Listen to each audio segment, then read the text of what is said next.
Friend, स्वागत है आपका 10 पॉइंट्स में। मैं हूँ प्रिया। आज से हम लुसेंट पढ़ना शुरू करेंगे। देखिए, आप कोई भी वन लाइनर एग्जाम देते हैं ना, तो पहले आपको लुसेंट की तैयारी करनी पड़ेगी। बिना लुसेंट के आप किसी भी एग्जाम के लिए उतना आप परफेक्ट तरीके से तैयारी नहीं कर सकते हैं, क्योंकि आप किसी भी एग्जाम की प्रीवियस ईयर का क्वेश्चन उठा करके देखेंगे तो आप उसमें देखेंगे कि मैक्सिमम क्वेश्चन लुसेंट से ही है। बहुत सारे लोग तो बोलते हैं कि एनसीईआरटी पढ़ने के लिए, यकीन मानिए मैं खुद एनसीईआरटी पढ़ती हूँ। लेकिन जब मैं एनसीईआरटी पढ़ी तो मैं ये रियलाइज की कि जितने भी उसमें जो इम्पोर्टेंट टॉपिक होता है, इम्पोर्टेंट पॉइंट होता है, उस सारे इम्पोर्टेंट पॉइंट को ला करके लुसेंट में डाल दिया गया है। और एक आप ऐसे मान सकते हैं कि जैसे एनसीईआरटी का एक शॉर्ट नोट्स बना दिया गया है लुसेंट को। लेकिन बात ये है ना कि देखिए, जब आप अचानक लुसेंट पढ़ने जाएंगे तो पढ़ लेंगे एक बार, सही है, लेकिन आप फिर उसको दोबारा पढ़ेंगे तो आप बहुत कुछ उसमें से भूल गए रहेंगे। तो सवाल उठता है कि हम उसे याद कैसे रखें। देखिए, किसी भी चीज़ का आप जब किसी भी चीज़ को पढ़ते हैं तो अगर आप उसे लिख करके पढ़ेंगे तो 100% गारंटी है कि आपको बढ़िया से याद रहेगा। और उसी को अगर आप 2-3 बार पढ़ लिए तो आपके एक माइंड में एक उसका स्ट्रक्चर बन जाएगा। जैसे अगर आप किसी चीज़ को लिख करके पढ़े हैं तो 2-3 बार रिवाइज करने से ना आपके दिमाग में एक स्ट्रक्चर, एक मैप टाइप का बन जाएगा, जिससे आप जब भी अगर उसका उसे क्वेश्चन रिलेटेड आता है तो आपके दिमाग में ऐसे लगेगा कि मैं अपने बुक को ही देख रही हूँ, अपने कॉपी को ही देख रही हूँ कि ये चीज़ वहाँ पे लिखा हुआ है। तो आप किसी भी चीज़ को पढ़ने से पहले पढ़ते वक़्त उसे लिख करके पढ़िए। मैं वैसे ही अपने पढ़ाई के दौरान जब मैं पढ़ाई करती हूँ, तो ऐसे ही लुसेंट को लिख करके पढ़ी हूँ। जो मैं आप लोग को बताना चाह रही हूँ, आपको क्या करना है कि आपको भी एक कॉपी पेन लेना है और जैसे मैं लिखी हूँ, आप वैसे भी लिख सकते हैं और नहीं तो खुद से भी अपना मतलब नोट्स बना सकते हैं और उससे पढ़ सकते हैं। तो चलिए शुरू करते हैं आज से लुसेंट का सीरीज। देखिए, आज चलिए तो शुरू करते हैं। सबसे पहले आज हम शुरू करते हैं मिडाइवल हिस्ट्री, यानी मध्यकालीन भारत। मध्यकालीन भारत, भारत पर सबसे पहले अगर बाह्य आक्रमण देखते हैं, बाहरी आक्रमण, तो सबसे पहले भारत पर अरबों ने आक्रमण किया था। यहाँ पे देख रहे होंगे, भारत पर अरबों का आक्रमण, तो भारत पे सबसे पहले अरबों ने आक्रमण किया था। और बहुत सारे अरब ने आक्रमण की, लेकिन जो सफल आक्रमणकारी थे, जिनका भारत पे आक्रमण सफल रहा, वो थे मोहम्मद बिन कासिम। मोहम्मद बिन कासिम ने सबसे पहले सिंध पे आक्रमण किया 712 ईस्वी में। 712 ईस्वी में आक्रमण किया। जब उस मोहम्मद बिन कासिम ने सिंध पे आक्रमण किया तो उस समय सिंध का राजा दाहिर। अरब आक्रमणकारी जो थे या मोहम्मद बिन कासिम जो थे, उनका उद्देश्य मात्र था धन दौलत लूटना, भारत में आकर के धन दौलत लूटना, तो इस्लाम धर्म का प्रचार प्रसार करना। मोहम्मद बिन कासिम ने 2 कर लगाया था, एक जजिया कर, दूसरा सुरक्षात्मक कर। जजिया कर के लिए उन्होंने 5 लोगों को छूट दी थी। किसे किसे? तो बच्चा, बूढ़ा, विकलांग, ब्राह्मण और महिला, इन लोगों से जजिया कर नहीं लेना था। ओके, अब देखते हैं तुर्क आक्रमण। अरब आक्रमण तो मात्र इतना ही था, ज्यादा अरब आक्रमण के बारे में डिटेल्स में दिया नहीं है। देखिए, हम यहाँ पे सिर्फ ओनली वन लुसेंट पढ़ेंगे, ना कि डिटेल्स में जाएंगे, ठीक है।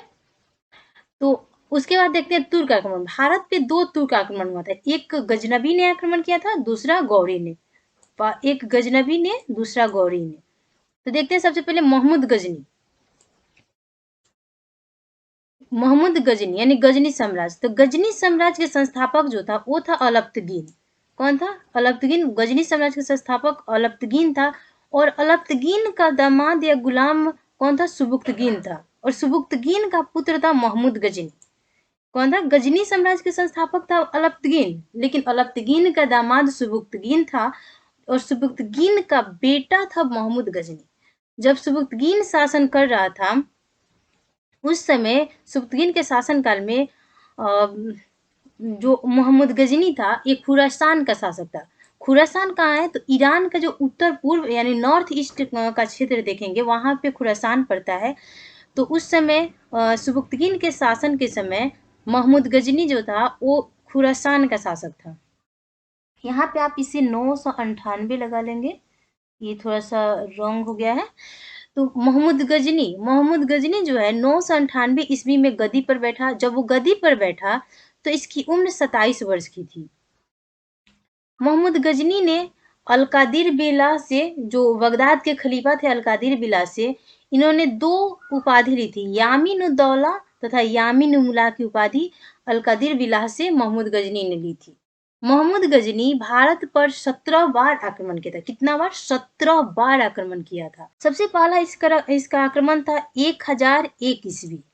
1001 ईस्वी में जब इन्होंने भारत पे आक्रमण किया, उस समय भारत में राजा था शाही राजा जयपाल। कहाँ पे आक्रमण किया था? पंजाब। पंजाब के राजा था शाही राजा जयपाल।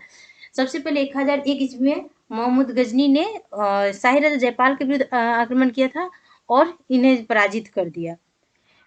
मोहम्मद गजनी तो 17 बार आक्रमण किया था, लेकिन इसके जीवन का ये जो भारत पे 17 बार आक्रमण किया था, इन 17 आक्रमण में आप देखेंगे कि जो सबसे चर्चित आक्रमण था, सबसे भीषण आक्रमण था, वो था 1025 ईस्वी में आक्रमण। वो कहाँ किया था? तो सोमनाथ मंदिर पे किया था। सोमनाथ मंदिर कहाँ है? सौराष्ट्र में है। सोमनाथ मंदिर सौराष्ट्र में है। जब इन्होंने सोमनाथ मंदिर पे आक्रमण किया तो वहां से लगभग 20 लाख का दिनार लूटा था। और जब सोमनाथ मंदिर पे आक्रमण किया था तो मैं उसका रक्षा करने आए और नीलवाड़ा के शासक थे, वो रक्षा करने आए तो इसे भी पराजित कर दिया मोहम्मद गजनी ने। जब सोमनाथ मंदिर से दिनार लूट करके 20 लाख का दिनार लूट करके लौट रहा था तो रास्ते में जाटों ने इनके विरुद्ध आक्रमण कर दिया। किसके विरुद्ध? मोहम्मद गजनी के विरुद्ध। मोहम्मद गजनी के विरुद्ध जाटों ने आक्रमण कर दिया। उसके बाद मोहम्मद गजनी का अंतिम भारतीय आक्रमण 1027 ईस्वी में जाटों के विरुद्ध था। तो पहला तुर्क आक्रमण हो गया मोहम्मद गजनी। अगला देखते हैं मोहम्मद गौरी दूसरा तुर्क आक्रमण था।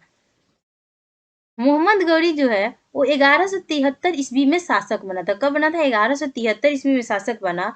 और भारत पर उसका पहला आक्रमण था 1175 ईस्वी में। कहाँ किया था? तो ये मुल्तान के विरुद्ध आक्रमण किया था 1175 में। और मोहम्मद गजनी का दूसरा आक्रमण था 3 साल बाद। पहला आक्रमण 1175 में किया था, उसके जस्ट 3 साल बाद आक्रमण किया 1178 में पाटन, यानी ये पाटन जो है गुजरात में पड़ता है, पाटन के विरुद्ध आक्रमण किया था। और ये जब पाटन पे आक्रमण किया तो भील द्वितीय उस समय वहां का राजा था। भील द्वितीय ने इसे पराजित किया था, गौरी को पराजित कर दिया। पाटन का जब मोहम्मद गौरी ने आक्रमण किया भारत पे, पाटन जो गुजरात में पड़ता है वहां पे दूसरा आक्रमण किया था मोहम्मद गौरी ने। जब इन्होंने आक्रमण किया तो इस समय पाटन का राजा था भील द्वितीय ने मोहम्मद गौरी को पराजित कर दिया था। देख लेते हैं कुछ मोहम्मद गौरी के जीवन का कुछ आक्रमण था। जैसे 1191 मोहम्मद गौरी ने 1191 में तराइन का फर्स्ट युद्ध लड़ा था। किसके विरुद्ध? तो पृथ्वीराज चौहान तथा मोहम्मद गौरी के बीच तराइन का प्रथम युद्ध हुआ था, जिसमें पृथ्वीराज चौहान की जीत हुई थी। अगला है 1192 में तराइन का दूसरा युद्ध हुआ। ये युद्ध भी गौरी तथा पृथ्वीराज के बीच में हुआ था, लेकिन इसमें पृथ्वीराज की हार हुई तथा गौरी की जीत हुई। फिर मोहम्मद गौरी का तीसरा युद्ध था 1194 में चंदावर का युद्ध। चंदावर के युद्ध में गौरी विजयी हुआ तथा जयचंद हारा। गौरी और जयचंद के बीच में हुआ था चंदावर का युद्ध, इसमें गौरी विजयी हुआ तथा जयचंद हारा। तुर्क आक्रमण हुआ। तुर्क आक्रमण पे कितना आक्रमण था? एक मोहम्मद गजनी ने आक्रमण किया था और दूसरा था मोहम्मद गौरी। अब देखते हैं सल्तनत काल। तुर्क आक्रमण के बारे में देख लिया। अब सल्तनत काल, अब यहाँ से शुरू होता है सल्तनत काल यानी मुस्लिम आक्रमण के। चलिए हम देखते हैं अब उसके बाद सल्तनत काल। सल्तनत काल में एक ट्रिक से याद कर सकते हैं कि सल्तनत काल में कितना वंश रहा है। तो ट्रिक है गुलाब खिले तो सांस लो, यानी गुलाम वंश, खिलजी वंश, तुगलक वंश, सैयद वंश, लोधी वंश। और इसके शासक यानी इस वंश के संस्थापक कौन था या पहला शासक कौन था? तो देखिए गुलाम वंश की स्थापना कुतुबुद्दीन ऐबक ने की थी। इसका भी ट्रिक है ऐबक जल गया खीबों से। तो गुलाम वंश के संस्थापक कुतुबुद्दीन ऐबक, खिलजी वंश के संस्थापक जलालुद्दीन मोहम्मद, तुगलक वंश के संस्थापक गयासुद्दीन तुगलक और सैयद वंश के संस्थापक खिज्र खां एवं लोदी वंश के संस्थापक था बहलोल लोदी। ये क्या होता है ना, इसे आप इस ट्रिक को याद रखेंगे। क्या होता है कि जैसे गुलाम वंश वंश है ना, सल्तनत काल में वंश, तो ऐसे सारे वंश को दे देगा और देगा कि आप इसे लाइन से सजाए कि कौन सा वंश पहले आया था, उसके बाद कौन सा वंश आया था, कौन सा वंश आया था, या किस वंश के संस्थापक कौन है। तो इसे आपको इस ट्रिक से याद रखना होगा। आप कोई भी ट्रिक बना करके याद कर सकते हैं, इसमें कोई ये नहीं है। चलिए तो देखते हैं सबसे पहले कौन सा वंश था, गुलाम वंश। तो हम गुलाम वंश के बारे में, और हाँ उसके पहले दिया है यहाँ पे लंबा शासनकाल, यानी सबसे लंबा शासनकाल किसका रहा था। इसका भी एक ट्रिक, इसको भी एक ट्रिक से याद कर सकते हैं। जैसे तुगलक सखी, तुगलक वंश, सैयद वंश, खिलजी वंश। सबसे कम कार्यकाल रहा था खिलजी वंश का, सबसे ज्यादा कार्यकाल रहा था तुगलक वंश का। जो पहला वंश, जो सल्तनत काल में पहला वंश था गुलाम वंश। गुलाम वंश के बारे में देखते हैं। गुलाम वंश के संस्थापक था कुतुबुद्दीन ऐबक। कुतुबुद्दीन ऐबक ने गुलाम वंश की स्थापना 1206 में की थी तथा राजधानी बनाया था लाहौर को। मतलब गुलाम वंश की स्थापना करके कुतुबुद्दीन ऐबक ने राजधानी लाहौर को बनाया और अपना राज्याभिषेक जो है 24 जून 1206 को करवाया था। कुतुबुद्दीन ऐबक जो था ये गौरी का गुलाम था। एक्चुअल में गौरी का 3 गुलाम था, मोहम्मद गौरी, सॉरी कुतुबुद्दीन ऐबक, बख्तियार खिलजी एवं यालदोज, 3 गुलाम था। तो एक गुलाम जो था कुतुबुद्दीन ऐबक, ये गुलाम वंश की स्थापना कर दिया, और दूसरा गुलाम था बख्तियार खिलजी। बख्तियार खिलजी जो था वो कुतुबुद्दीन ऐबक का सेनापति बन गया, और एक और गौरी का गुलाम था यालदोज। तो जो जो सेनापति बना कुतुबुद्दीन ऐबक का बख्तियार खिलजी, वहीं जो हमारे बिहार में नालंदा विश्वविद्यालय था, उस नालंदा विश्वविद्यालय को ध्वस्त किया था बख्तियार खिलजी ने, जो कहाँ का, गौरी का गुलाम था। कुतुबुद्दीन ऐबक को लाख बख्श, कुरान खान, हातिम हफीज ये सब कहा जाता था, यानी इसका ये उपनाम था। कुतुबुद्दीन ऐबक ने कुतुब मीनार, कुबतुल इस्लाम मस्जिद जो दिल्ली में है, और 2.5 दिन का झोपड़ा जो अजमेर में है, इसका निर्माण करवाया था। कुतुबुद्दीन ऐबक 1210 में चौगान खेल रहा था, उसी वक्त इसकी मृत्यु घोड़े से गिरकर हो गई थी। चलिए अब देखते हैं कुतुबुद्दीन ऐबक का उत्तराधिकारी हुआ आराम शाह। आराम शाह मात्र 8 महीना तक शासन किया था और ये उतना योग्य उत्तराधिकारी नहीं रहा। उसके बाद गुलाम वंश के शासक हुआ इल्तुतमिश। इल्तुतमिश जो है 12 से 11 में शासक बना। और देखते हैं अगला शासक इल्तुतमिश। गुलाम वंश के शासक था इल्तुतमिश। इल्तुतमिश जो है 12 से 11 में गुलाम वंश का शासक बना, और इल्तुतमिश को तुर्किस्तान का इलबरी तुर्क कहते हैं। इल्तुतमिश भी जो था ऐबक का गुलाम था। ऐबक का गुलाम भी था और ये दामाद भी था। और जब कुतुबुद्दीन ऐबक की मृत्यु हुई, उस समय इल्तुतमिश जो था वो बदायूं का गवर्नर था।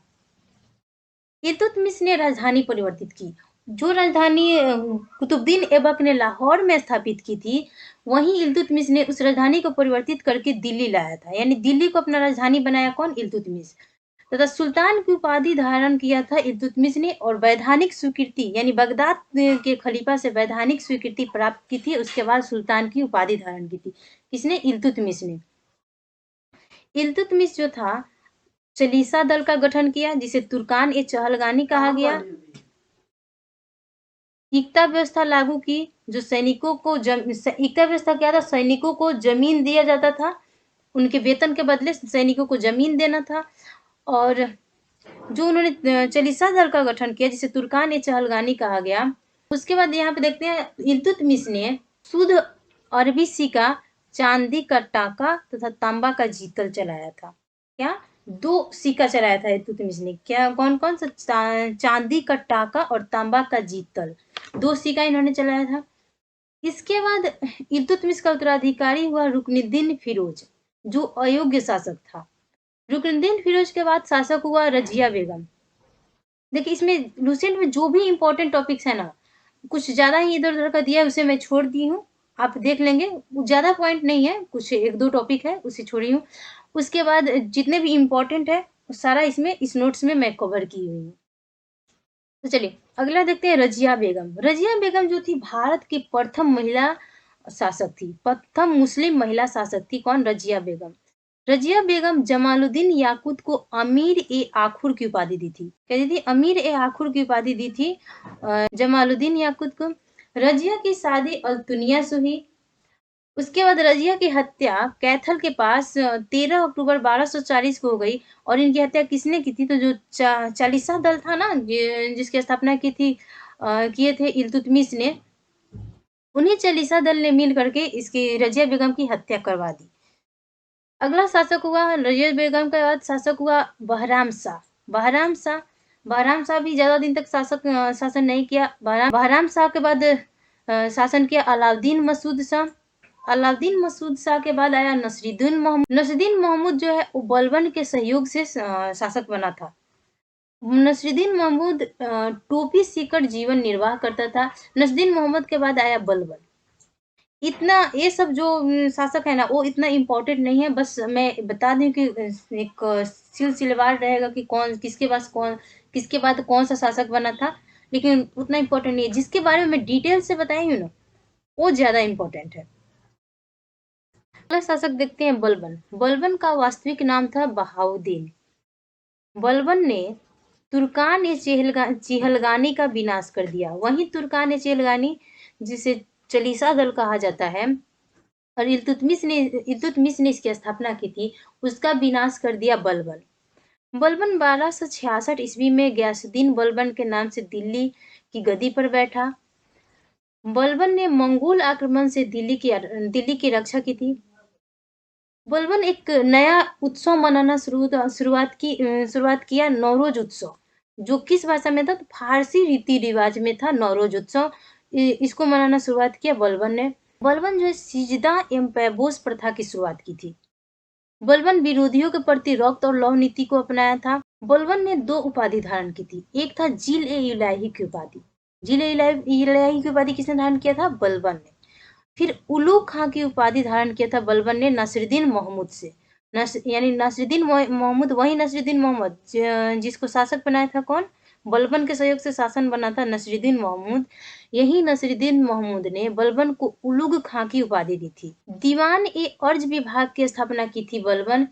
बलबन के दरबार में 2 फारसी कवि रहते थे, एक अमीर खुसरो, दूसरा अमीर हसन। अमीर खुसरो जो था, अमीर खुसरो का वास्तविक नाम मोहम्मद हसन था। सितार एवं तबला का आविष्कारक माना जाता है अमीर खुसरो को। अमीर खुसरो के गुरु थे निजामुद्दीन औलिया, यानी निजामुद्दीन औलिया के शिष्य थे कौन? अमीर। गुलाम वंश का अंतिम शासक था सम्मुद्दीन कैमूर। तो ये था गुलाम वंश। अब अगला वीडियो आएगा खिलजी वंश से। आप इस नोट्स को देख करके हूबहू भी उतार सकते हैं या खुद से भी बना सकते हैं। ये आपके मन का है, आप मतलब आपको जैसे अच्छा लगे। लेकिन अगर आप लिख करके पढ़ेंगे ना, ऐसे कुछ स्ट्रक्चर बना करके या कुछ ऐसे मतलब एक जगह खुद से लिख करके, देखिए लुसेंट में क्या है ना कि सब कुछ अलग अलग दिया हुआ है। तो जब आप उसे अलग अलग देने के कारण आपको बहुत बड़ा दिखने लगता है। और बहुत बड़ा दिखने के कारण ना, जब आप पढ़ते हैं ना, तो आपके दिमाग में एक जगह कोई बात रहता ही नहीं है। तो वैसे मिलते हैं नेक्स्ट वीडियो में। नेक्स्ट वीडियो मेरा खिलजी वंश से आएगा। ओके।